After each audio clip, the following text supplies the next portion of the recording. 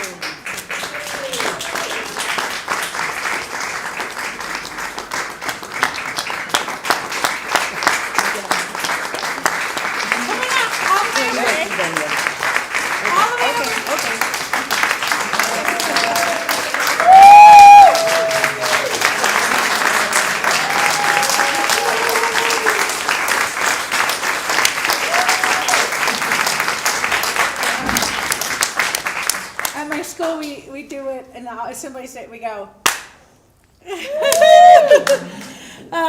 That was, right, so I was talking to you guys, that was really great. I would like, this is a time if you could just tell us what you're working on and life. We'll start with you, Melinda.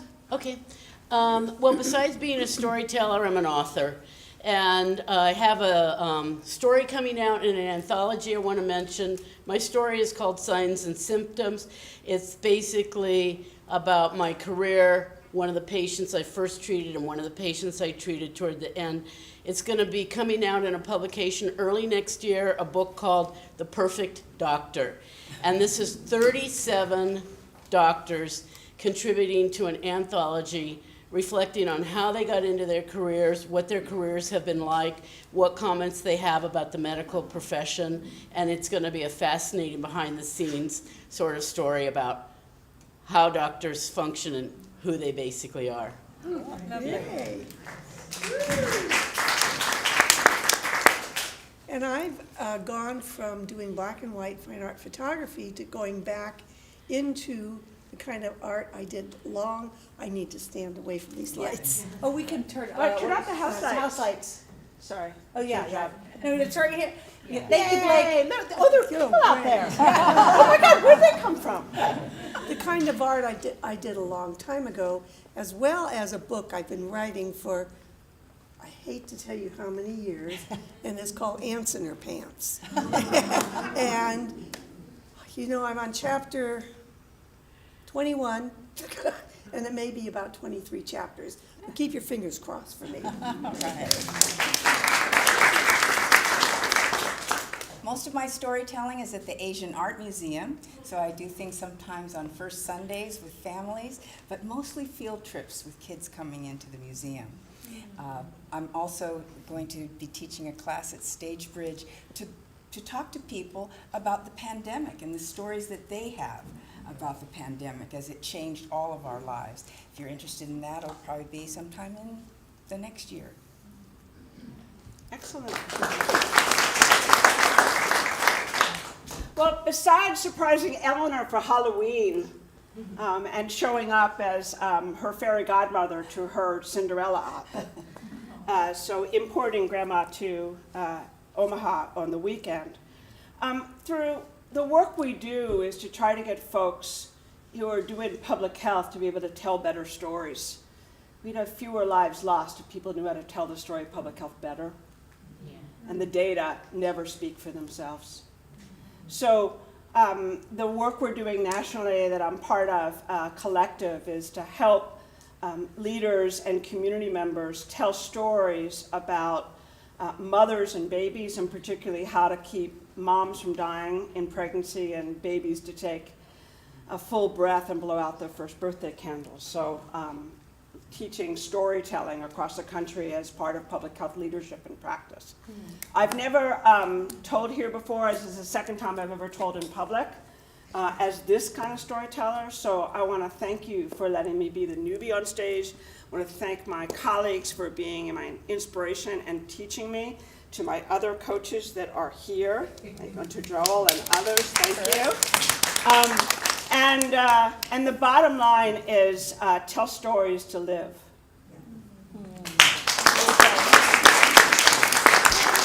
I see. I think Kirk, you have your one more night of your Sherry Train stories. Yes. Yeah. Okay, one more night of train stories, which is really, really a must see. The best. Yes, it is. The best. You are just really, really, really good. So All right, could we have Kirk stand up so people knows who he is? Kirk! And could we have Joel stand Oh, yes, up? please, yes. Is there anything that you'd like to announce that's happening with Stage Bridge upcoming that you'd like to do a plug for? Well, we are in the middle. Hi, I'm Lisa Glickman. I'm the managing director of Stage Bridge. I want to thank Barbara for putting this together tonight. Yay, Barbara! Our other mighty staff member, Amethyst, for being here. We're just started our fall session, so we're halfway through fall. We'll be starting our winter session in January, so stagebridge.org is how you find us. We do singing, we do theater, we do storytelling, of course, and it's really just an opportunity for folks to explore and experience things that they may not have experienced before they had a chance to retire or explore things that they wanted to. And as you can see tonight, we have some extraordinary, brilliant minds as a part of Stage Bridge. I've seen 3 of these 4 stories evolve over the last year, and I just can't believe what I've seen here tonight. So visit us, come find us, come talk to Barbara Amethyst or myself if you have questions, but really just keep active and find your artistic spirit.